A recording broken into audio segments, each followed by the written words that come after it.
and welcome to Church in Maine, a podcast for people interested in the intersection of faith, politics, and culture. I'm Dennis Sanders, your host. So I want to let you in on a little secret. I use AI, or artificial intelligence. I actually use it to help produce this podcast. I have a tool that can kind of help with audio, kind of balancing things out. And I use it for other things as well. I actually do help it to write things like podcast descriptions, like the description for this episode. I use that. I do actually use it with some edits on my end. So I actually almost never cut and paste it. I'm always kind of looking to see how it makes it and what I want it to do. I don't use it for writing sermons. Partially because I think that sermons are to be, that's really, you're bringing God's word to the people, and that shouldn't come from ChatGPT or Claude. But I do use AI in a lot of different ways. And yet I feel really wary of sharing that because there is so much anxiety surrounding AI. We worry about things like data centers, the potential loss of jobs from AI, people entering into relationships with chatbots, and of course, the fear that AI could go all Skynet or Matrix on us. And for the kids, I'm referring to two movies from the 80s and 90s where AI tried to destroy humanity. Now, as I said in a recent podcast, the release of the most recent papal encyclical, Magnifica Humanitas, by Pope Leo, laid out some concerns with AI. And I haven't read the full document, but I think that the Pope is helping the church start to think about what AI is for. How do we use technology? Now, the media, though, tended to hone in on the problems with AI, and that's all left me wondering, is there anything good about AI? Do people in the church think that there's anything good about AI? Well, for one pastor, AI isn't a threat. Instead, she sees it as a tool for love.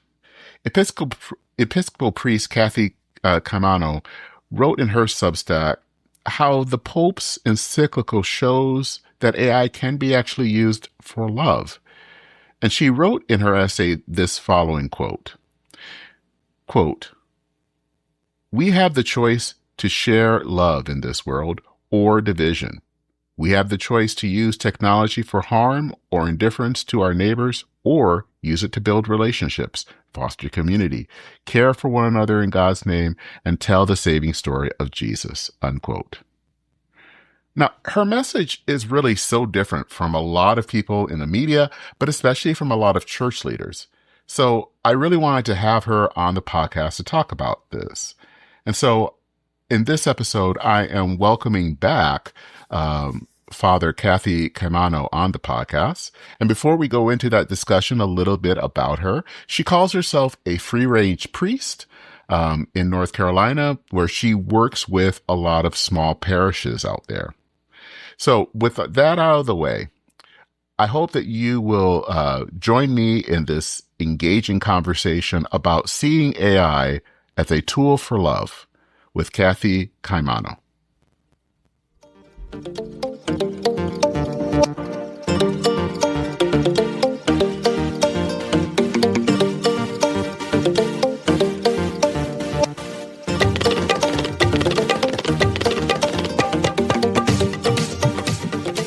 Well, Cathie, it is good to have you back on the podcast. Thank you. Kind of before we go into our discussion, maybe just a very quick intro for people who haven't heard from you before. Yes, really quick intro is a hard thing with me, but I'm going to try to keep it brief. Thank you for having me. I'm really honored to be here. My name is Cathie Caimano. Father Cathie, I'm also known as. I'm an Episcopal priest of 26 years, and I've been a free-range priest for the last decade. And what that means is I work at reimagining ministry in the digital age, how we do and be church in new ways in this new context in the new church. And I'm just leave it at that. That's kind of the basics of who I am and what I'm doing here. Okay. So the reason I wanted to have you back on is to talk a little bit about artificial intelligence, which is all in the news these days, Yeah, especially since the release of Pope Leo's encyclical Magnifica Humanitas, which focuses on AI. I will admit I'm still reading it, going through it. It's a fascinating read. Um, it is. but you had an interesting article Yeah. that came up, and the reason I wanted to talk to you is because your article is so different than a lot of stuff I see on Substack or in the media, where AI is almost always viewed as a threat. It's a danger. Um, Yeah. and so, but I mean, the title of your post says it all. You said the Pope says use AI for love. And Yeah. so I kind of wanted to talk to you about what led you to write the article and what is it all about? How do you see AI as being used for love? Oh, thank you. Thank you for the question. Thanks for reading my article and thanks for inviting me here again. I'm so glad you asked because I am very pro AI, if you will. I do recognize that there are dangers and mostly that there are, most things we don't know, right? And that's one of the things that's Hmm. so scary about it is we're on the verge of something. So I want to start right by saying that, that I certainly don't have knowledge that other people don't, and I'm not without fears about AI. On the other hand, I was part of a discussion group in another online group about AI, and we were just getting together to talk about AI in church. And I have to say, like, I mean, I was really taken aback. Like, so this happened a few weeks before the encyclical came out about the negative feelings. Like, I was not prepared for that because I am very pro technology, very pro AI. Mostly, what I love so much personally about AI is that how to put it, it puts into relief who we are as human beings, right? Hmm. So to me, I mean, human beings have souls. We are made in the image of God, right? And a machine can never be that. And it's one thing that a machine can never do. And so to me, it's like so much of what's about AI is about reducing things to tasks, right? So it's about our human productivity. It's about what we can and can't do as humans. And when you think about that, there is no question that AI is already smarter than us, stronger than us, that sort of thing. It never gets tired. It never has a bad day. It can work 24/7. You don't have to pay it. And it knows so many more things than we know. But is that what makes us human? And I personally do not think that that's what makes us human. I think what makes us human is that we are made in the image of God. And I think that each and every one of us has but one job on this earth, and that is learning to love and be loved. That's what we're here for. That's the big meaning of life. And that's just how I see it as a Christian and as a pastor, as a priest. And so to me, what makes it fascinating about AI is what it can't do, right? And how Hmm. clearly, like, AI writing is and a lot of times kind of empty, right? Like it uses a lot of words that don't seem to have a lot of meaning, right? AI art, like, yes, I'm sure if you tried really hard, you could probably fake me out and you could say, was this done by AI? And I would get it wrong. But when you really think about it, the music and art and that sort of thing, it's lacking soul. There's not that underlying, it's not the technique. It's that art is about reflecting God's beauty into this world, right?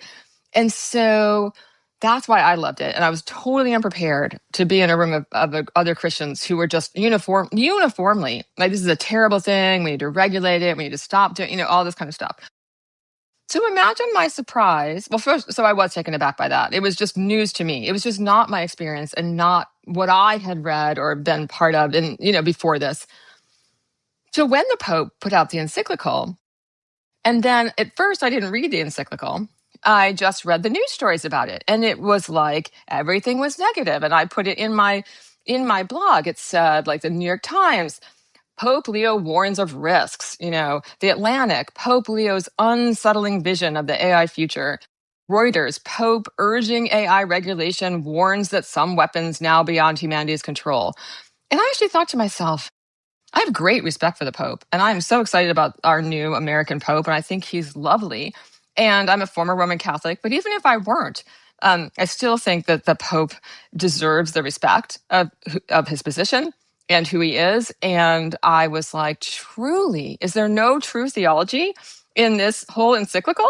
And so imagine my surprise when I took it upon myself to go directly to the encyclical when I felt like it was full of that kind of basically calling us to love and calling us to truly be the human beings made in the image of God that we are. And so one of the comments that I worked my blog around was that comment where the Pope says, questioning this alternative path of progress and how we interpret and live it is ultimately a matter of examining our own hearts. The way we understand and shape relationships, work, and institutions in practice reveals our fundamental values. In the end, it all stems from what we hold most dear. This is a love that guides us as to what we truly cherish, both as individuals and as a society, and directs our lives and actions. And the one other thing I'm going to say, and then I'm sure you have questions, but first of all, that's totally spoke to me. And I felt that sense of love throughout. Yes, he does. Like the New York Times did not misquote the Pope. Like he absolutely does warn of weapons and all sorts of other things. There's nothing that is not factually incorrect. But to me, I felt that sense of love and sense of the Pope calling us to use AI to basically express our values and our callings. I felt like it shined right through it. And the other part of what sort of prompted me to write the article was this idea of we. Like, and this I got in the conversation too. This, I feel like there's this sense that we need to be against AI and we need to go and protest and we need to get the government to make regulations or get these billionaires to stop doing that or start doing that. And one of the amazing powers I think that AI does give us is that we, me, you, individual people, we are also now more powerful and faster at our work than we have ever been before. We have this amazing tool to use it for love, right? We don't have to, we can, but we don't necessarily have to use our energy to try to work against other people, other institutions, other kind of like, sort of like what's taking this away from a personal thing into saying, well, you shouldn't do that and you should do that and this should happen and that shouldn't happen, into I have a calling. I have something I need to say or need to do that can be amplified and made easier through AI. And so to me, this is a calling to us, each of us individually, to say, how am I using these tools to love God and love my neighbor, to make love more, to basically live out my calling, to learn how to be loved and to live in this world in love and in peace. And again, ironically, it's AI that gives us that power. I mean, we have the power to do it because we're humans. But now we have tools in front of us that everyday people like you and me have platforms. We have abilities to reach people. We have abilities to create things in ways that we can package them and engage people with. And we can do that right here in the guest room of my mother's house where I am right now, right? And so to me, that's a calling, that's a challenge in a really good way. There's nothing I can do. I don't really feel there's much I can do to influence what the owners of the tech companies are doing. Honestly, I don't feel like there's much I can do to influence what the government is doing. But I don't have to. I now have tools in front of me that I can use to do these things that make the world the kind of world that I want to live in. I think one of the questions that I have, and I'm probably closer to your view when it comes to AI, is why do people have such fear about AI? I mean, there is just, I mean, you talked about people in your group of pastors and other church leaders. There just seems to be this really fear of it, and also maybe almost a desire that we can just wish it away. Where does that come from? Well, I mean, I do think this is a paradigm shift. I mean, like somebody I can't remember, I was talking to somebody, I was reading this, but somebody compared it to like the discovery of fire, right? Like it's Hmm. even like I compared it to like the printing press, but I think it's wider than that. This is a fundamental shift in how our world works and what we can do in the world. And I think that is all change. People hate change, right? Especially church people, but people in general hate change, and we can't control it. And we like, just like fire, it can be used for amazing things. It can also be incredibly destructive. And so I think if we are used to a world in which humans, ultimately have like the power and the intellectual ability to affect change and to do things in the world, we now have created something that's now creating itself to do things that we literally can't dream of right now. And so I can see that lack of control. Just like we don't know how this is going to end. I mean, again, it's sort of like climate change, and we may differ on our thoughts about climate change. To me, it's not whether or not the climate is changing. It It's is. that it is, and we are part of this. Like, to me, we're part of a story, right? That honestly God has written, and only God knows the answer to it. And to try to fight that, I think, is futile, but I also think it's not faithful, right? Like I think this idea that we are the center of things and we get to decide and we get to control is hard for all of us. I mean, I just think that's the human way, and that our lives are not our own and our world is not our own. And again, yes, we can affect change in certain ways. But on the other hand, there is so much that there's not anything we can do about, right? And so I think that AI brings that up to the surface. We can't control it, and it could Hmm. be catastrophic. And so that just brings up this like terrible, and also I think there's this shadowy sense in some corners, maybe in more corners than I'd like to think, this idea that there are bad actors, right? That there are bad governments or bad people, or trying to use these to cause harm. And I'm not saying there aren't, right? Like, to be totally honest, like, I don't dispute that. But again, to me, that's the age old thing, right? That's always been true. There's Hmm. always been bad actors, bad governments, whatever, trying to use any kind of technology to harm other people. And so, yeah, that may not have answered your question, but I think that's where it's coming from. It doesn't surprise me that people are so there's so much fear, but I think it brings out it comes out as anger.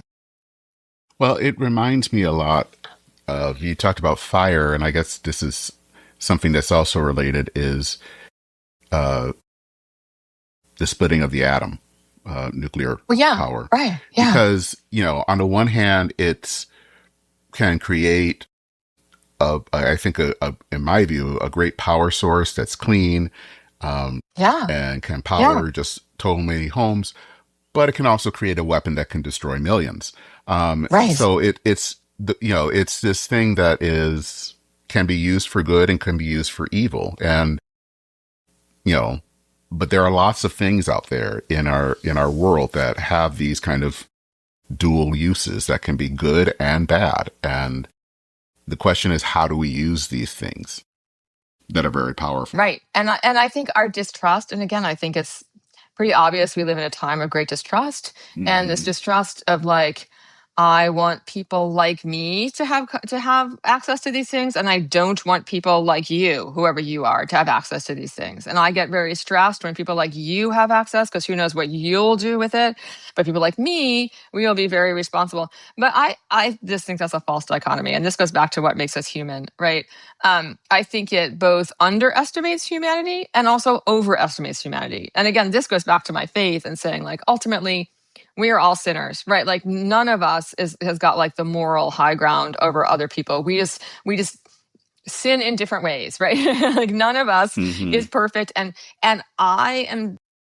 I mean, yeah, I feel like whoever's in charge of these things, I am still going to have some level of fear that they are going to misuse them or whatever. But on the other hand, that's the human condition, right? We live in a fallen world. And, occasionally we live up to the best we can be, and that's awesome. Often enough, we don't. But I guess one of the reasons I'm not afraid is that I do believe that we live in a story of a God that is redeeming the world. And I do believe in resurrection. And I think if all of that is true, even the worst things that could possibly happen aren't keeping us from the ultimate, salvation of us all. There was, I recently actually talked to another Episcopal priest, Michael DeLashmutt, and about AI. And one of the things that he talks about Mm-hmm. is that we should be focusing on presence over intelligence. And I think for a long time as humans, we think, and it's even in our name of Homo sapien, it's based on intelligence. And what Yeah. AI does is kind of say, okay, you have this artificial thing that is intelligent, can do things, can do all of these things. Is that what makes us human? And his whole thing Yeah. is, no, it's about presence. And, we could even stretch this out to what about people who have, intellectual disabilities? Um, are they not human because they don't have intelligence? Right. Of No. course not. And, Right. Right. I think what AI is doing is in some ways might be focusing on, and I think you've even said about this, is that intelligence is important. I'm not saying it's not, but it's not necessarily what makes us human. Right. That goes back to soul. So, I mean, to me, it's love. I mean, Hmm. he Yeah. says presence, but to me, it's love, right? Machines can't love, right? Humans can love, right? How can we love? Because we're made in the image of God. How are we made in the image of God? We are inspirited with souls, right? And so no machine can do that, right? Ever. And again, to me, that is the thing that I love the most about AI is it makes it so clear the value of love. And that's what we proclaim as Christians, right? That love is stronger than death, that love is all that matters, right? And we know that this is true. This may seem tangential, but I get that way. I remember on September 11th, I had just left New York City. I just had moved away from New York City just weeks before September 11th. And I had friends who died that day, and I had several friends who were in the World Trade Center and escaped with their lives, or at Trinity Wall Street Church and escaped with their lives. And I know people who called their loved ones because the cell phone was relatively new. Many people who were about to die called their loved ones. What did they say? Every last one of them said, I love you, right? Go on with your life, love others. And not one of them, as far as I know, said, go avenge my death, go kill other people because of what happened to me. No, when you're in your last moments of life, you know that it's true. The only thing that matters is love. And so Mhm. when we get into AI and its power, it shows to me that it's even more powerful. Again, our lives, our ability to love. That is the only thing that matters in the end. And it's making it more valuable, right? And we see this in the world where people long for community, they long for relationship, they long for love. And ultimately love comes from God, and it comes from being made in the image of God. And so therefore, again, someone who's a pastor, who's a priest, it's just like, woohoo, now you see it. Now you see why this is so valuable. This is what you need. This is all you need. And it also, like, if one version of AI that people project, which is that it's going to take people's jobs, if you take that out further, what people hope is going to do is make work.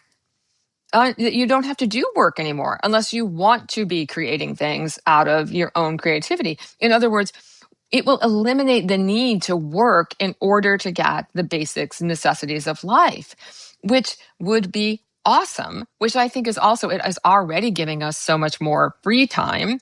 And then when we have all this free time, what do we do with it, right? Like, ultimately, it's about our purpose in life and who we are as humans and why that's so valuable. And again, that just makes me super excited. So, kind of going back on the title, how have you used AI in a way that you think is for love, especially for love of God and love of neighbor? Well, I mean, right now I use AI so much for my work. Like, I have Hmm. created all these sort of dashboards for my various I have all sorts of, I work on contract and I work here and there, I consult and all these sorts of things. So I create dashboards for all of my work, and I have AI coordinate and sort of, create frameworks for the work that I do. And I feel like my whole ministry is made possible by AI. And even though I will say that people are like, oh, don't use AI for sermons, I will say, first of all, on Easter Sunday 2 years ago, I did this little trick to my congregation. I had AI write me an Easter sermon. And I got up in the pulpit, which I never get in the pulpit anymore. I almost always preach from the ground. I got up in the pulpit, I opened up a piece of paper, which I also never do. I don't use notes. And I just read this sermon that AI had written from the page. And it was a perfectly this is the resurrection and Jesus and all that. And everybody just stared at me like this. And I got down from the pulpit and I was like, what, was that it? And they all laughed. And I was like, what did you think? And then I confessed that AI had written it. And then I said, and they were like, oh, thank God, that didn't sound like you at all. And I was like, why didn't it? And then I talked about that idea of it didn't convey my soul. It didn't convey my belief. It didn't convey my joy. It didn't all of that kind of stuff. And so I did that. But I still do use AI for sermons because I can say could you please review 2,700 sermons on the Transfiguration and give me the things the points that people most often make, right? And that's awesome.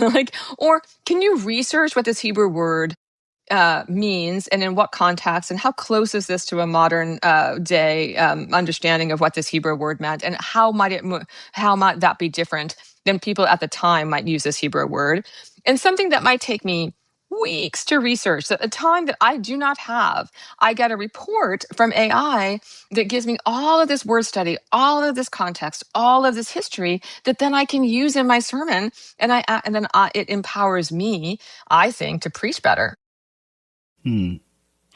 Yeah, I mean, I kind of wrestle about the whole using it for sermons. Obviously, writing is an issue, but it sounds like you're using it more for the sermon preparation, the study. And that you feel that enriches, because it's pulling in a lot of stuff that you wouldn't be able to find or to look for. Yeah, I mean, I could probably do it, but it would take me months, and I don't have time to do that. Yeah. Also, I have this online thing called Traco, which is a gym for your soul. So it's like ancient Christian practice. And so once a week, I do a live stream where I interview, and I put this in quotation marks, an ancient church teacher, a monastic, an early church father or mother. And this is another great thing. I feel like that all these writings are in the public domain. Do people really read them? Right. A lot of it is dense. A lot of it doesn't seem to be in any way have to do with their life. So I ask these questions. I come up with 5 questions, and then I ask AI, please research everything that St. Benedict ever said. And please answer these questions in St. Benedict's voice and use as many St. Benedict's quotes as you possibly can. And then I do this live stream where I interview St. Benedict, right? And I also use some obscure people writings that I'd never heard of or whatever. And so in this way, I feel like I'm sharing the wisdom of the monastics and the early church fathers and mothers with people who otherwise wouldn't. And people know who St. Benedict is, but a lot of people would have a hard time quoting St. Benedict or knowing anything St. Benedict said or did that is relevant to their lives today. And so I have this interview, Coffee with Coaches, I call it. And so I get to interview the monastics live on Substack, which I just think is the coolest thing ever. All of that fueled by AI. I say that. I say by the magic of AI, I have created this thing. And yes, I do know AI can sometimes be wrong, and it's also possible that I've misquoted people. But honestly, I don't care. I'm doing the very best I can to share the wisdom of the monastics with people who are learning to love God and love their neighbor and interact with a Christian tradition. People who want to be Christian but don't know what that means, and there's a million different ways to be Christian, right? And there's all sorts of competing things that Christians are supposed to do or can't do or whatever. And so what I'm trying to do is go back to the first Christians. I like to say the people who knew Jesus. How did they live their lives? What did they believe? How is that relevant to us today? Let's go all the way back from the 21st to the 1st century and see if we can build a bridge. And I can whip that up in an hour uh, based on AI. Mm-hmm. I mean, one So of the yeah. things that people tend to say about AI, or at least their fear, is that it will do the thinking for you. Obviously, what Mm, I'm hearing from you is not that. You hmm. are asking for, information, but obviously you're also doing a lot of the prep work yourself. So it's not Right. that. But what do you Right. think about when people say that? Yeah. I mean, I still feel like there is a lot of skill and creativity involved in basically asking the questions that you want to ask, like making the framework for what it is that you want to learn, right? And Hmm. so, like I talk like a certain with AI in schools and stuff. So, sure, like write a report about whatever the early church fathers. Yes, you could then just ask AI and it could write a report about the early church fathers. But it's going to decide what the scope of that is. And so to me, the question becomes like, what do you want to know? Like, why does this matter? Like, create a context for me. Why are we asking this question? And what good does it do? And so that has to come from you, right? You still have to ask the AI to do something, right? And so it's opening up this, like, I mean, again, like this amazing world of creativity. And I think in terms of students or even Christians or basically anybody doing their job, the question becomes, what's the question you're asking, right? If everything is Hmm. limitless, then it's like, I want to know certain things. Why? Right. And so then that why becomes incredibly important.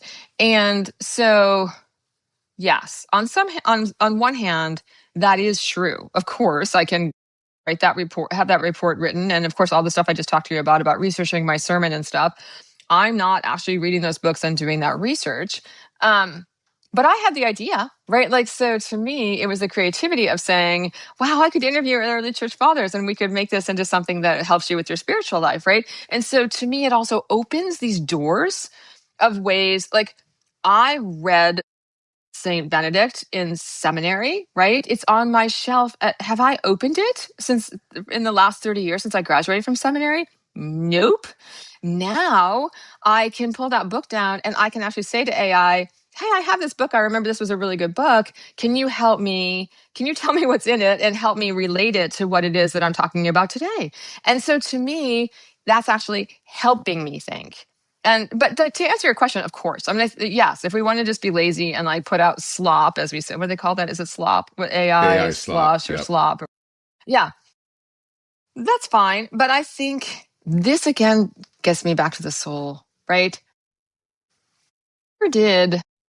I mean, science, mathematics, art, reading, literature, it all started with the church, right? All of that started in monasteries and church institutions. Why? To bring people closer to God, because people were burning with this kind of knowledge, creativity, curiosity of how the world. I think we still are burning in that way, and this helps us to go deeper and farther than we ever thought we could. But yeah, of course, we could just also be lazy and like put out a bunch of slop. And that Yeah, tells me that I have more work to do to help people understand again, you have a soul, your life matters, you have a calling. And again, that goes back to the soul and love and being human, what makes us human and why it's so important. yeah. I mean, I think one of the things that has been missing in the talk about AI is how do we use it? A lot of it has been either it's great and we, just don't ask any questions, or it's bad and we shouldn't use it. And Mhm. I'm kind of the belief that it's here. It's we engage with it in so many different ways in the world, and that as Christians, the question isn't is AI good or bad? It's how do we use this, and how do we use this to the glory of God? Because Yeah. that should be the question. But I feel like sometimes, especially the discussion right now, isn't there. It's you know I think you linked to an article by not Albert Brooks, Arthur Yeah, Brooks. it was Um, Arthur Brooks, right? Albert Brooks. yeah, Wasn't he an actor? he's an actor. Yes. Yeah. And it was interesting because he, of course, referenced another Leo the 13th, and Rerum Novarum, which is kind of, I have read that encyclical and I thought it was really good. And he, that one is talking about things on the cusp of the Industrial Revolution. And one of the things that he talks about is the fact that while he had, was Leo the 13th was talking all about the dangers and how we should navigate things, it's not like it prevented bad things from happening. They still did. I mean, there were good things that happened. I Right. mean, obviously, there were Right. things in labor and laws and things that I think try to protect us from the more dangerous parts or overreach of capitalism. But there were still people who were crony capitalism or things to that extent. And he, lists other evils. And I think he was trying to say it's the same thing with AI, is that this is not going to prevent bad things from happening. No. Because we live in a Right. world with sin, it's going to happen. Right. But I think the question Right. is, how do we try to use this in a way that is ethical, in a way that is glorifying to God and that lifts up the dignity of humanity? Yeah, absolutely. Oh, there's so many things I want to say to that. Let me see if I can tease them out. 100% yes. I think that, again, I think there's this like fantasy in some people's heads or like out there, like that, like if we can just do this right, like we'll just do it step by step. But I think that like revolutions are certainly things like AI, like fire, like the Industrial Revolution, like the printing press. They come with a certain amount of chaos. That is just what happens, Mm-hmm. right? They're like progress mean, like these things happen, and then again, it goes back to being out of control. We can only learn what needs to be regulated by doing the bad things. I mean, because there's no roadmap. I mean, I don't think anybody actually means to do bad things. I mean, maybe some people do, but whatever. But for the most part, I think a lot of the bad things that happen are unintentional consequences of the new ways we can do things. And so I think we have to do them before we're going to find out the things that we have to pull back on. I mean, we have to. There's no other way to do it, which to me goes back to, do we think we can control everything? Which also brings back to the whole idea is, can we have, or do we imagine we are going to live in a world on Earth in which there is going to be no more suffering and nothing bad is going to happen? And I think the answer to that is equivocally no. Unequivocally no. Again, I believe, we are part of a story that doesn't belong to us. We live in a world that is mitigated by sin, and we are living in a time where Christ has died, Christ is risen, and Christ will come again, right? We are living in the midst of that time between Christ is risen and Christ will come again. And it's not of our making. And we actually can't, we're along for the ride, right? Which doesn't mean we don't have work to do and there aren't good and bad things we can do. I would also say that, and I think you said it too, that like Christianity does not promise that we won't suffer. Not at all. Suffering is baked into the story. Christianity promises that our suffering will be redeemed, right? And I think that it's so hard as humans to keep ourselves out of the role of the ultimate arbiter of, making everything right. And we can't do that. We can't have God's job. We hate that, but we cannot. And we should thank God that we can't have God's job because, again, we're all frail humans and all of us would make mistakes. Any one of us, the best intentioned people in the world are going to cause other people suffering. That's part of life, right? And we Mm-hmm. should not be afraid to live it. Not that I don't have compassion for suffering. Of course I do. But that sense of we also, I think, because we live in that story, we live in a world that is progressing. We don't know where we're going exactly, but I think that this sense that like we can't just say, okay, we've gotten far enough, we're going to stop. For whatever reason, we are moving forward in history towards something. And that seems really obvious, not of our doing and not of our making. And we don't know what the end is, except I believe it's good, right? On this side of heaven. But I will tell you one thing, and maybe I shouldn't say this on a podcast, but I actually had this thought the other day because I think about AI quite a bit, which is maybe this is Christ coming again. In this sense, if the people who make the AI world like sound all the good things, like AI is going to cure our diseases, it's going to cure climate control, it's going to teach us how to live together, it's going to make us healthy, body, mind, and spirit. It's going to produce things. We're going to get all the food we need for a fraction of the cost and none of the pollution and all of that kind of stuff. We're going to colonize Mars. All of the things happen. Let's just say it all happens that way and we don't make any mistakes, which we know is not true, but let's, for the sake of argument, I always say my belief about the second coming is that if there is ever a moment in the history of the world where every single person has love in their hearts at the same moment, that will be the moment, right? When the kingdom of God is truly at hand and Christ comes back and all of that. And so maybe, because I don't know, maybe if we create something that is able to solve all of our problems and that causes us to live in contentment, that will be the trigger to Christ coming again, and then we really will be in heaven. I think it's unlikely, but I think that that's a possibility.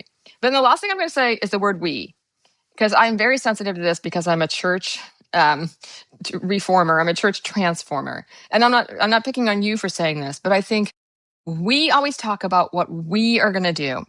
Mm-hmm. And this goes back to why I love the encyclical so much. When I go talk to churches, they often enough, people in the room say, we should do this or we should do that. We should start a children's choir. Wouldn't it be nice if we had a homeless shelter? And I always stop them and I say, when you say we, who are you imagining this we is? And if you scratch the surface, it ends up, what they mean is somebody who's not me. It would be really great if in the name of this institution, somebody else did this thing, but don't count on me for that. And so this is the thing that I read in the encyclical that struck me about the encyclical, is that the Pope makes it personal.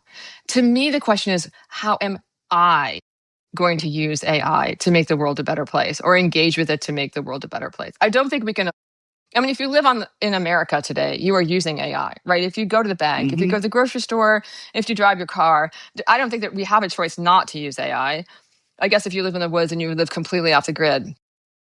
But how am I going to be intentional about using AI to make the world a better place? And I think, and again, that goes back to the power that we do have. Yeah, Sorry, that I was a think lot. no. But I think you're right. Is that we forget that it kind of, I mean, it is about, well, I won't say it is about us, but it focuses on what I'm going to do, but and ultimately it's up to God. But I think that sometimes what I'm hearing from you, and I think there is a lot of truth in, is that we want to take any type of responsibility off of ourselves and put it onto some we out there that's going to do that, Right. whether it's the government or the leaders of tech companies or someone. But it really comes down to me. How am I going to use this? Right, and that's very biblical, right? It was Jeremiah who said, I'm only a boy, right? And Gideon, Mm-hmm. I mean, God, how are we going to prevail against this army that's so much bigger than us? And God says, I don't know. You figure it out. You're in charge now, right? Like this whole sense of like, and to me, that's also very inspiring because I also think this is part of the many crises that are in our country right now and in our world. I think one crisis is that sense that like, my life has value. I have a calling. What I do matters, and I have the power to make the world a better place or not. And so often I hear people, I'm just a boy, or I have this limitation or that limitation, or I can't possibly do that, or I can't, like, I don't have resources, or I have trauma, or all that kind of stuff. And again, this is not about not having respect and understanding of people's struggles. But I also feel like one of the great things that AI does is it is a great leveler, right? So I don't think you can go to your public library and get on the free computer and use the AI there, right? Like, so it's like, your lack of resources, even your lack of abilities. I mean, again, AI is helping people hear who have never heard before, walk who have never walked before, that sort of thing. It is calling us to live into the fullness of who we're called to be, regardless of the limitations or the suffering that we have experienced in our lives. And I think that's very empowering. Yeah, I think one of the things that we don't hear a lot in our culture is that we talk about all the things that the dangers of AI, but we don't talk as much about what it can do that's good. One thing I recently read in the news is that they think that, and I think it's from Mayo, that they think that they may have found a way to detect pancreatic cancer years before we can see it on a X-ray. And the way that they did this is that AI could scan in ways and see things that a human couldn't see until it's too late. And Right. so that this could actually cut off, that they could actually find it much earlier and may be able to, you know, Right. Right. maybe not yet cure, but at least be able to stop its advance far earlier than they could. But we don't hear as many of those stories. Yeah. And And I here's an wonder why that example. is. Yeah, and here's an example of where I think artificial intelligence can do something that could actually, as you said, using AI for love, it could be enhance human life in a way that wasn't possible 10 years ago. Or edit people's genes directly so that like Hmm. you don't even have to take horrible chemotherapy or other treatments that are also going to hurt and be off. Like, and yeah, I think that even now, I mean, like right now, you can pay $100 for a blood test that'll tell you if you have any number of cancers in their very early stages, and that's just after like a couple of years. Like we're like the idea that AI could cure all disease in a very short amount of time. I often hear people complaining about like, truck drivers. If we have driverless trucks, then all these truck drivers are going to be out of work. Never mind that truck driving is incredibly dangerous, pays terribly, and and that truck drivers are some of the, that work under some of the worst conditions. And personally, I wouldn't want someone to have to do that. But also that like car accidents and especially truck accidents are like 100% human error, right? And so like everyone gets all upset when the Waymo runs over the cat, but the reality is that like self-driving cars and trucks could potentially probably already have saved thousands, if not hundreds of thousands of lives. All the people who die in car accidents and motor vehicle accidents. I mean, that's kind of amazing. I want to live in a world where, like, yeah, I'm actually scared of self-driving cars, like, because I'm such a control freak that I'm like, oh no, I want to put the brakes on. Like, what if it goes wrong and it drives me over a cliff? But the actual reality is, your machine is going to be much, much, much safer because it's not going to be driving drunk. It's not going to be distracted. It's going to be going the speed limit. It's going to stop if things go wrong. All the things, right? It's not going to fall asleep at the wheel. And so you're right. I mean, the potential for that is, I mean, I just read an article about, it was in the New York Times, I think, about a woman who lives in remote, whatever, Saskatchewan, and she is elderly. She's 90 years old. She doesn't have family. She lives by herself down a dirt road. And they gave her this little robot. It was this cutest little thing. And it like looks like a lamp and it turns its face towards her when it talks. She knows it's a robot, right? But it checks in with her, it plays games, it asks her to tell her stories, and it can, if she doesn't respond in a certain amount of time, it will call somebody else to check in on her. It takes her temperature and all that kind of stuff. So guess what? This woman can continue to live on her own in this isolated place where she wants to live because she has this little thing that's like checking in on her, but also keeping her company because she can get lonely, and also very easy to call in for help or alert her daughter or whatever if something happens. Like that's what I say. Like I'm looking forward to getting old and having my robot take care of me. Anyway, but yes, I think there's so many wonderful things. There is a great Netflix show about AI that I just watched. It's very beautiful. Well, you can look it up. It's on Netflix. It's about AI, and it's this guy. Like he's in his 30s, and he and his wife just got married, and they're expecting a baby. And he's totally freaked out about the whole AI thing, and he keeps reading all these things from people that say it's going to destroy the world, and humanity only has like 10 more years, and I wouldn't have kids if I were you, and all this kind of stuff. And he's like, literally can't sleep, and he's like, I've got to find people, oops, who tell me a different story. Like, I can't live like this.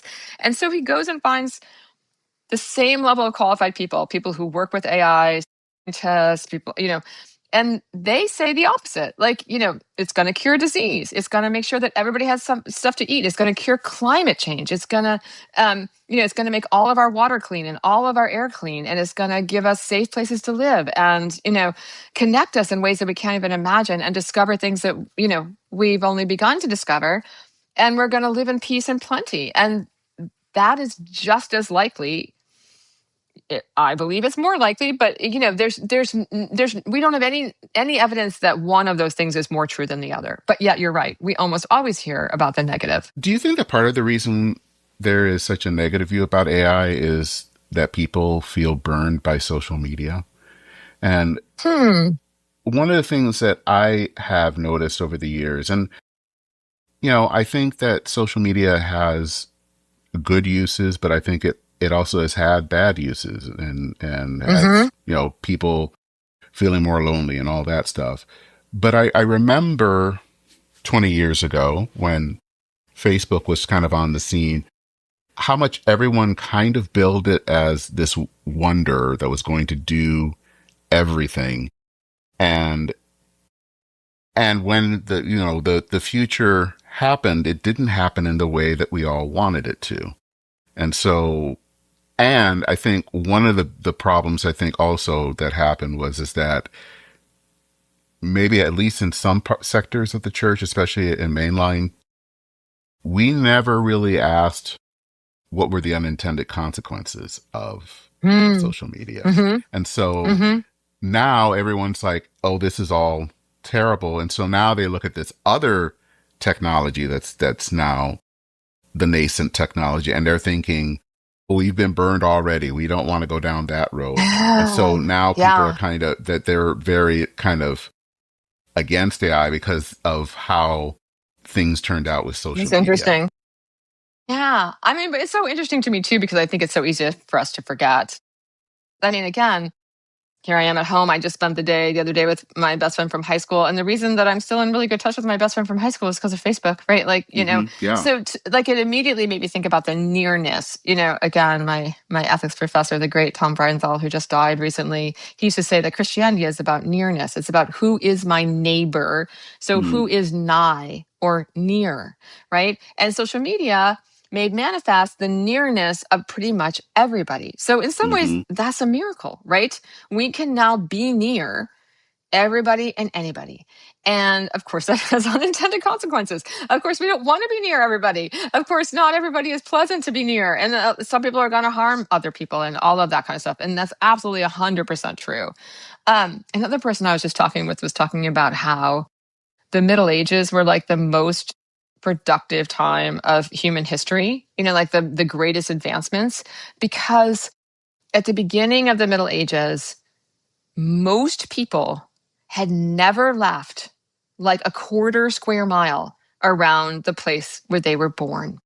Like literally had never been a mile away, not even 5 miles away. And so the isolation that almost everybody lived with, right? And when people finally figured out, was it the printing press? Well, in a lot of ways, it was the church. This person was talking about how it was the churches. Like people wanted to go see the great cathedrals. How were they doing it? And they wanted to meet spiritual teachers. And then they started to walk. I mean, pilgrimages, like they just started walking to other places, and then they came in contact with other people and then trade and then blah, blah, blah, blah, blah, blah, blah.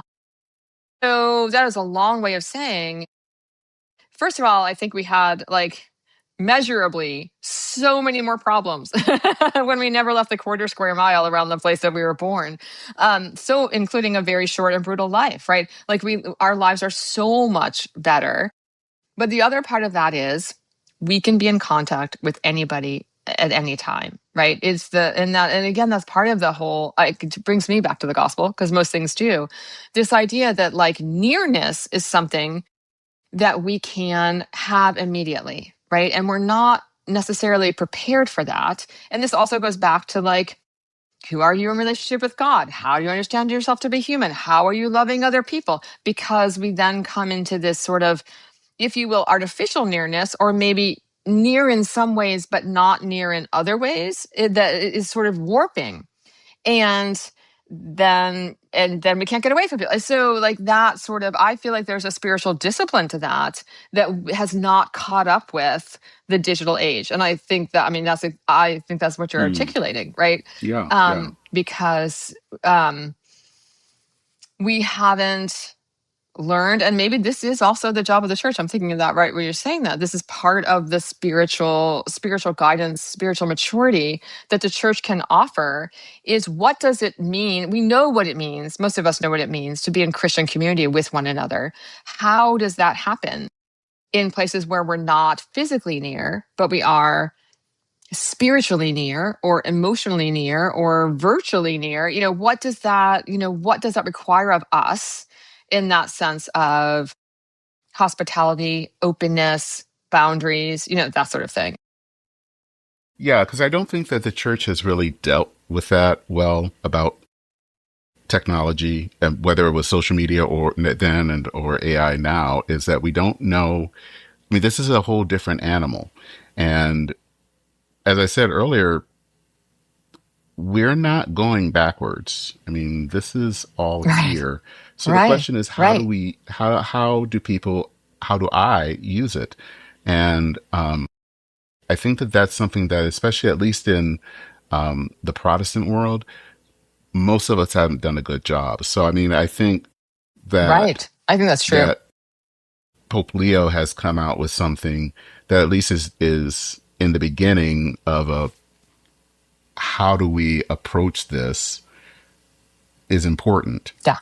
And I'm 100%. also, having gone to school and went to high school at a Catholic high school and all that, I've always had an affinity for Catholic social teaching, because Yeah. they at least have an understanding of, here is this world, how do we live in it?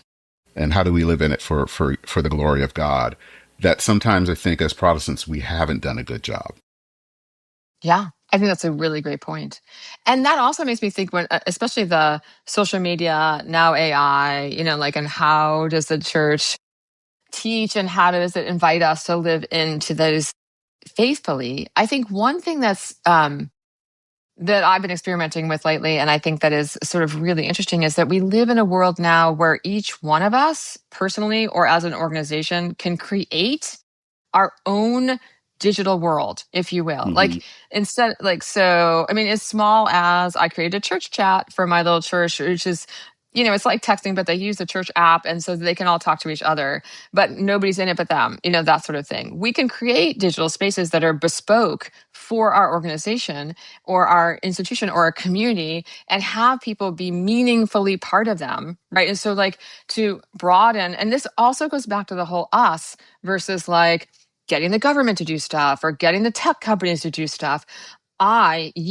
We as a church can right now create a digital space that people can inhabit the way we want to inhabit it, right? And uphold the values and what we use it for.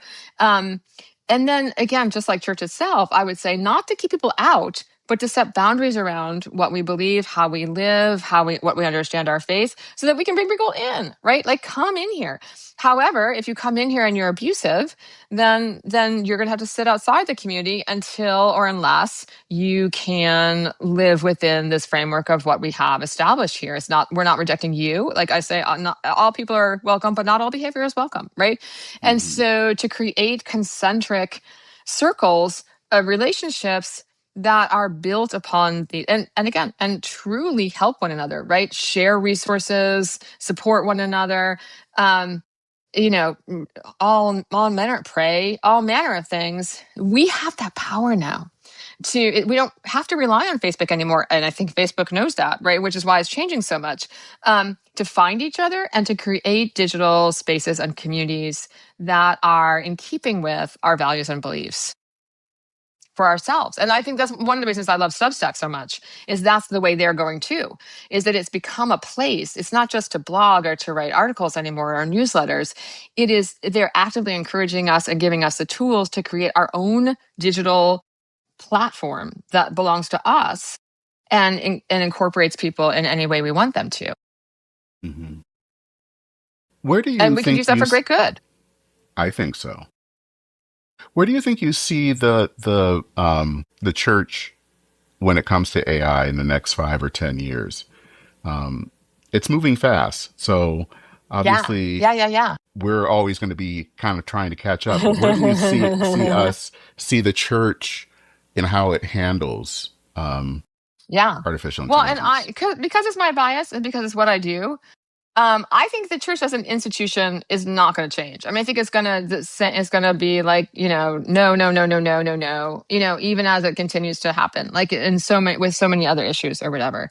I also think we have the possibility, and I think we're doing it. I know I am, to reconsider what it means to be church in today's world from the ground up, and Hmm. again, creating new kinds of communities for worship and the practice of the faith and new ways of connecting to the love of God and to loving one another in God's name and what that means with living our lives in that way. And I think spaces that are both digital and foster in person meeting are rising up and will continue to rise up, and we will find that AI helps us. And also, again, back to the whole, I hope the church discovers that it is making it so much more valuable to be human connection, human love, that sort of thing. That, again, we have this thing that is precious.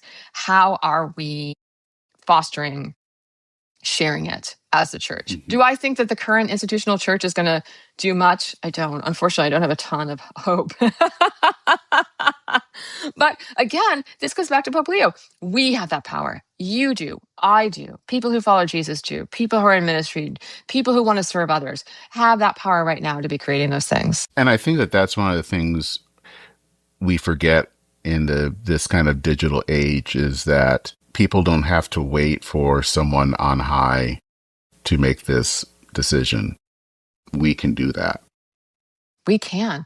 And I hear people all the time, in the church especially, saying, well, use your voice, use your power, like all that kind of stuff. And I'm like, but often what they mean is use your voice to complain or to try to get someone else to stop doing what they're doing. It almost hardly never works to try to force other people to do things that you don't want them to do, but they want to do it. And it causes unnecessary violence for everybody. But you don't have to do that. You don't have to use your energy or your voice to try to make other people stop doing things. You can use your voice to start doing the things that you want to see more of and support other people doing the things that you want to do more of. And I think that's obviously much more powerful, but it's also directing your energy. And now we have, ever greater tools, like, again, like physical diseases, people, scientists, doctors, they are focusing their energy on how can we create an environment to help AI rid the world of disease altogether? Think what we could do as ministers if we said the same thing with how could we help AI help rid the world of suffering and loneliness and division? I mean, that's something I'd sign up for. Hmm. Maybe I'll have to do it So myself. knowing you, I can see you would come up with something. Thank you, Dennis.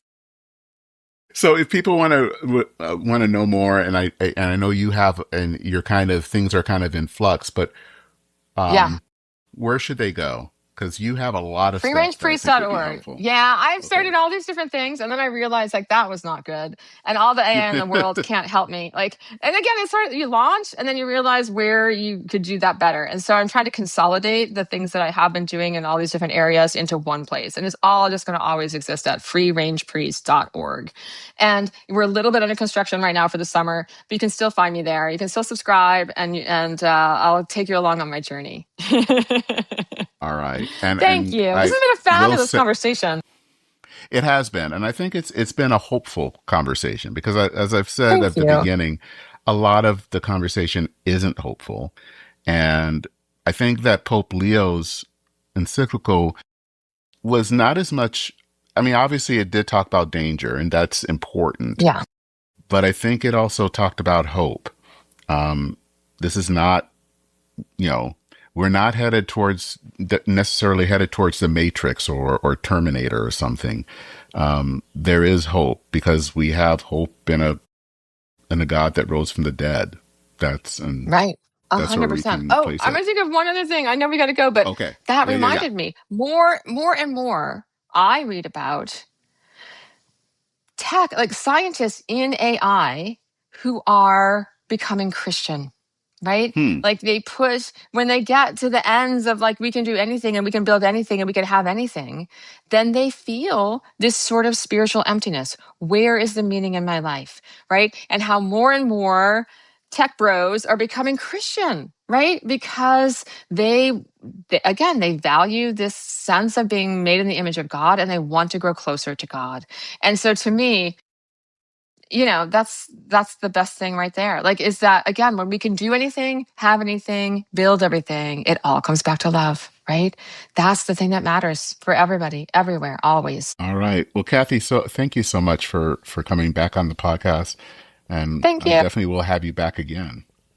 Thank you. I can't wait. And thanks for your time, Dennis. It's always great.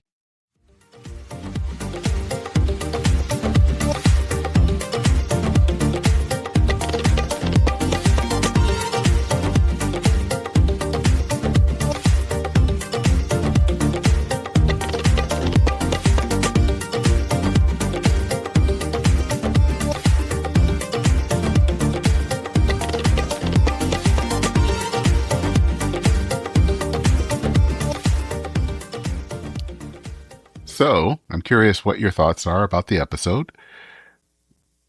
What do you think? Can AI be used as a tool for love? As usual, you can send me an email at churchinmaine@substack.com. I'm also going to include links to Cathie's article and links to one that I wrote just recently on my Substack that you may want to listen to. Or I'm sorry, that you may actually want to read. I've got podcasts on the brain here. Also, if you want to learn more about the podcast, listen to past episodes, or donate, check me out at churchinmaine.org. You can also visit churchinmaine.substack.com to read related articles, like the one I just said about AI. Also, I do put these episodes, most of the episodes on Substack. They usually occur about a week after they post on churchinmaine.org. You can also become a member on a paid member on the Substack.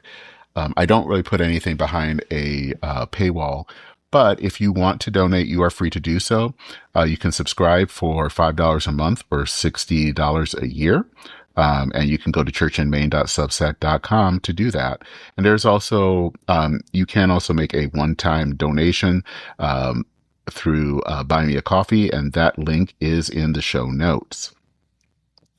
I also hope that you will consider subscribing to the podcast on your favorite podcast app, and that you will consider leaving a rating or a review. That helps others find the podcast. So that is it for this episode of Church in Maine. When you hear this, when it first goes out, it will be on Juneteenth. So happy Juneteenth to everyone. Take care, everyone. Thank you so much for listening. Take care. Godspeed. And I will see you very soon.